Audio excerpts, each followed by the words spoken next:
Download करें जनमत Haryana app. आपको अपनी ताकत समेटने का नहीं है, देश की राजनीति में अपनी हिस्सेदारी बढ़ाने का नहीं है, बल्कि आपकी और सबसे बड़ी जिम्मेदारी है और उस जिम्मेदारी को निभाना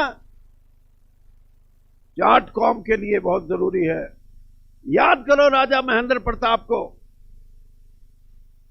जिसने 25 साल तक विदेश में बैठ के इस देश की आजादी के लिए अपना सब कुछ न्यौछावर कर दिया।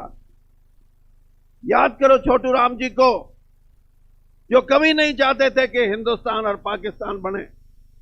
उनके मन में एक ही बात थी कि मैं कभी, अगर मेरे में इतना सामर्थ्य रहा तो मैं इस देश के टुकड़े नहीं होने दूंगा। आज मैं आपसे ये सवाल भी पूछता हूं कि क्या आप भी धर्मांधता के शिकार हो? क्या आप भी सामाजिक रूप से ये मान के चलते हो कि इस देश में ईर्ष्या का, बैर का एक माहौल पैदा हो? आप कभी नहीं चाहोगे, क्योंकि आपका चरित्र, आपकी संस्कृति, आपका रहन सहन ऐसा है जिसमें आप 36 बिरादरी के साथ मिलके चलने की आप में क्षमता है। लेकिन लोग हमें अलग करने की कोशिश करते हैं।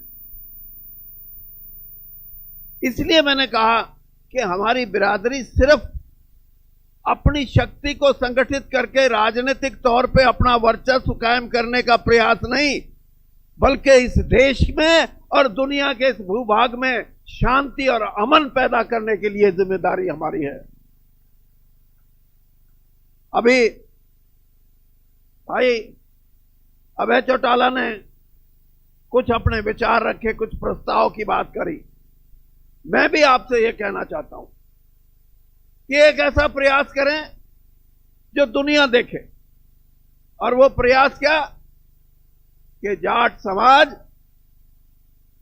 जिसमें हमारे समाज के जट सिख भाई, हमारे सिरवी भाई, हमारे अंजना भाई, हमारे बिश्नोई भाई, और हमारे समाज में जो हिंदुस्तान में बसने वाले मुसलमान जाट 1 लाख की संख्या बना के हम 14 अगस्त को पाकिस्तान आजाद हुआ था, हम 15 अगस्त को आजाद हुए। हम 14 अगस्त को अपने पाकिस्तान के अंदर जो हमारे जाट भाई बैठे हैं उनको भी आह्वान करें कि हम 1 लाख आदमी वाघा बॉर्डर पे आ रहे हैं और तुम भी उधर से आओ 1 लाख की संख्या में, और इस दुनिया को दिखाओ कि हम जात पात की राजनीति, हम जात पात और धर्म की राजनीति से ऊपर उठ के इस दुनिया को, इस एशिया महाद्वीप को, इस दुनिया को एक संदेश देना चाहते हैं। और वो संदेश ऐसा होगा, वो रूस और यूक्रेन की लड़ाई को भी ठंडा करने में सक्षम होगा। ये आपकी ताकत है, ये आपकी ताकत। कभी भी जाट समाज अपने शौर्य के लिए कभी अभिमान नहीं करता। उसको सिर्फ इस बात का अभिमान होता है कि मैं सामाजिक रूप से शांति और अमन का पहरेदार हूं। यही तो खासियत है कि आपस में कत्ल तक हो जाते हैं, लेकिन जब बैठ के बात करते हैं तो सारे गिले शिकवे दूर हो जाते हैं और फिर उसी तरह का वातावरण हम पैदा करते हैं। और दूसरी बात मैं ये कहना चाहता हूं, ये आप भाइयों से, कि आपने जो ये सम्मेलन किया, ये आपका दूसरा सम्मेलन है, और आपने विदेशों में जो हमारे भाई हैं उनको भी इकट्ठा किया। अब इस ताकत को 4 गुना करने का एक प्रयास है जो आपको करना चाहिए। एक तो प्रयास, पहला प्रयास मेरा आपसे ये सलाह है और एक सम्मेलन हमारे नेताओं का हो। बड़ा अफसोस है, मैं तो बात छुपाता नहीं कहीं। आप ये देखते हैं ना, ये या तो रिटायर्ड नेता हैं मेरे वर्गे, एक दो हैं, अबे है अभी एमएलए बने हैं ये दोबारा से, एक एक एक एक बाबूराम जी बैठे हैं वो भी हैं, और दो एक चले गए। भाई आप वैसे तो कहते हैं ये राजनेता तालियां बजाएंगे, वोट देंगे, जिंदाबाद मुर्दाबाद, लेकिन आज एक प्रस्ताव पास करो कि जो नेता जनप्रतिनिधि हैं, चाहे वो किसी भी पार्टी के हैं, वो जाट होने का अगर दावा करते हैं, जाट के नाम से अगर राजनीति करते हैं, तो इस मंच पे क्यों नहीं आते?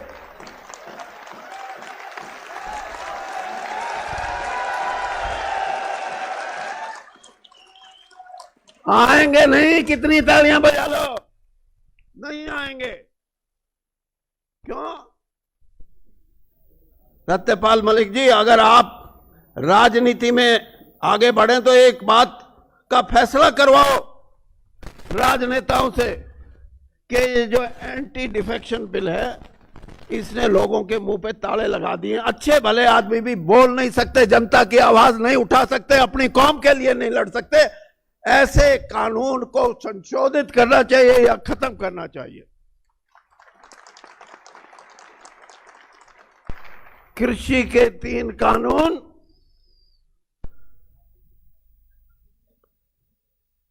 संवैधानिक पद होते हुए हमारे भाई सतपाल मलिक ने जो करके दिखाया है, अभी रुको जल्दी ना करो, मेरी बात तो पूरी होने लो।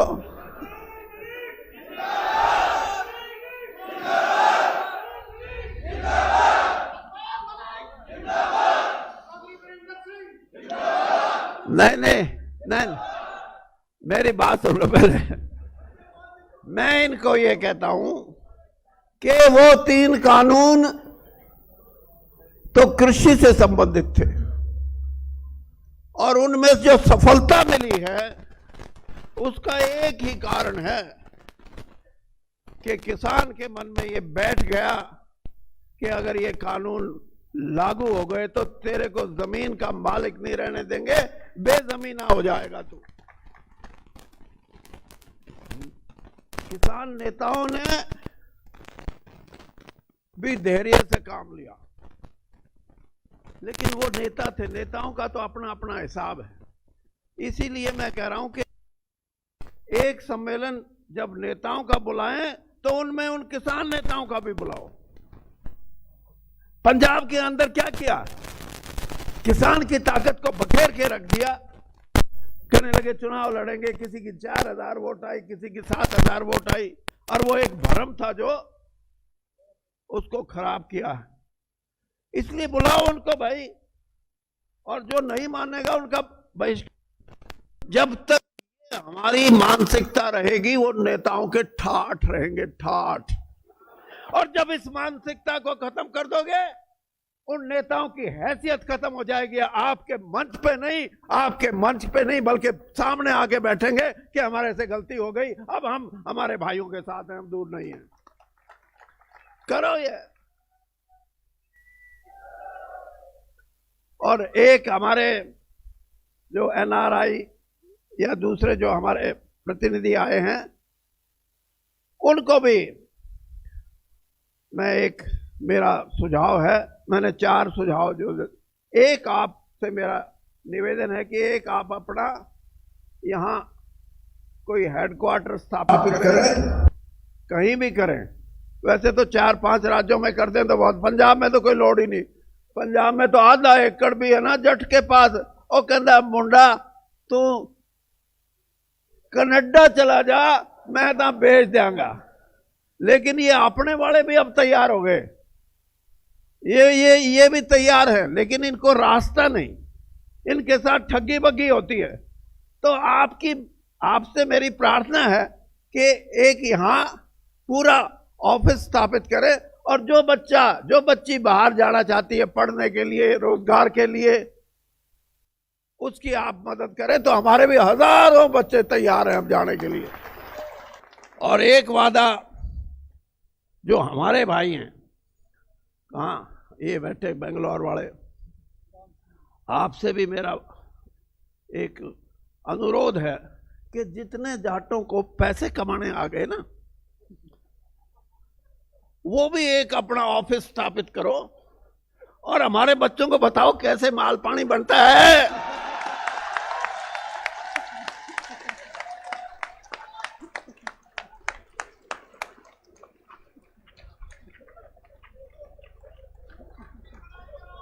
मुझे दुख होता है इस बात का, देवेंद्र शर्मा नाम के एक कृषि के अर्थशास्त्री हैं, उनके लेख पढ़ता रहता हूं मैं। उन्होंने एक लेख में जिक्र किया बेंगलोर का।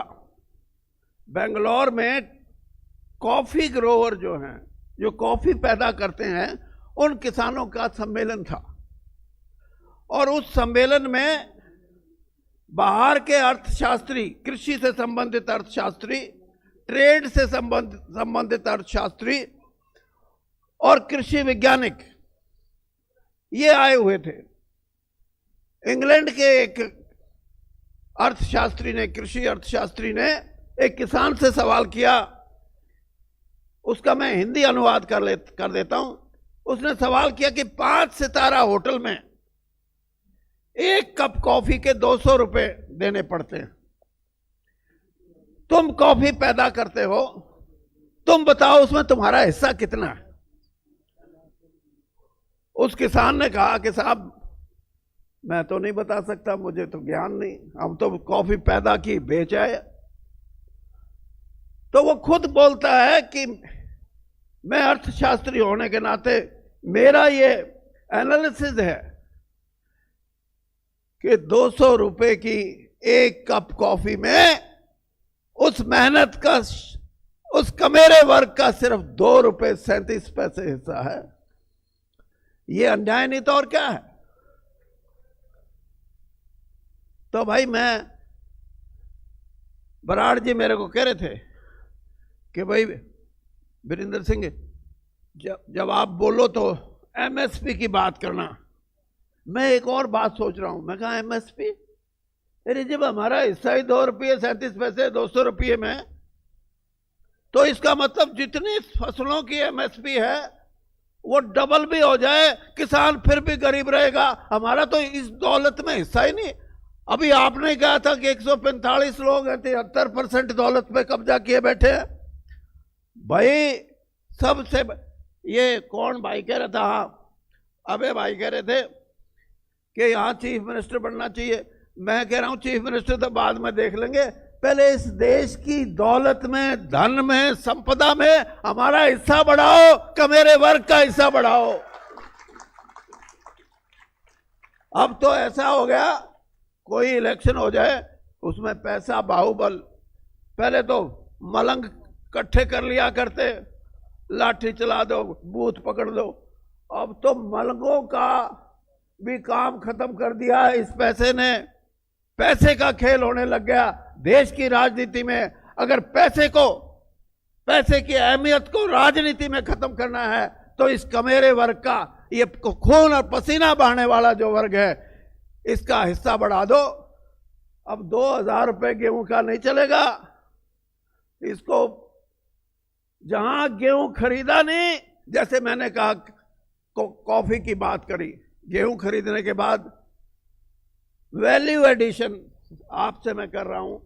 वैल्यू एडिशन की पहली सीढ़ी, अगर गेहूं का मैदा बनता है तो मैदे का भाव 60 रुपए किलो और गेहूं का भाव 20 रुपये किलो, 20 ही है ना। हाँ, तो भाई हमारे को कम से कम 35-40 तो दे दो। हाँ, वो बीच का माल तो वो लाला ले जाता है, तुम तो बेच के, और फिर उसकी फिर तंदूरी रोटी, फिर क्या क्या वो होटल में जाओ तो तंदूरी रोटी भी 200 रुपए की। अरे क्यों ठगी कर रहे हो इस किसान के साथ? इसका हिस्सा दो। अब अगली लड़ाई वैल्यू एडिशन के टाइम कितना बड़ा है, उसमें किसान का हिस्सा एमएसपी के हिसाब से होना चाहिए, ना कि उसकी लागत के हिसाब से। ये हमारा है और ये कर दो, ये होगा। और ये नहीं होगा तो इस देश में गरीबी नहीं जाएगी, इस देश से भूखमरी नहीं जाएगी। इसलिए इस देश की गरीबी और भूखमरी मिटाने के लिए भी मेरे किसान और मेरे जाट का मतलब सिर्फ आप अपने आप ने मत सोचो जाट। जिस दिन आप इकट्ठे होकर निकल गए तो ये सोच लेना, चाहे यादव है, चाहे कुर्मी है, चाहे गुजर हैं, चाहे सैनी हैं, सब साथ लगेंगे। और मेरे को पता है, मैं जानता हूं, मेरा एक दोस्त है 4 बार एमपी रहा, अवतार बढ़ाना गुजर है। तो वो अपने आप को कहता था मैं गुजरों का इमाम हूं। अरे मैंने कहा अवतार, बात तो तेरी ठीक है, हम भी तेरे साथ लग लें तो और ताकत बन जाएगी। मैं बोला वाह, जाट अगर बढ़ गए तो मेरी तो इमामी चली जाएगी। तो इसका मतलब राजनीतिक तौर पे तो आप मजबूत हैं, लेकिन जब आप अपना हिस्सा लेके अपनी जेब को मजबूत कर लेंगे, इस देश से गरीबी मिटेगी, इस देश का किसान खुशहाल होगा। राजनीति के आगे, राजनीति के पीछे, हर हलचल को जानने के लिए हमारे YouTube चैनल जनमत हरियाणा को लाइक करें, सब्सक्राइब करें और अपडेट रहने के लिए बेल आइकन दबाना ना भूलें। देखते रहें जनमत हरियाणा, सच के अलावा कुछ भी नहीं।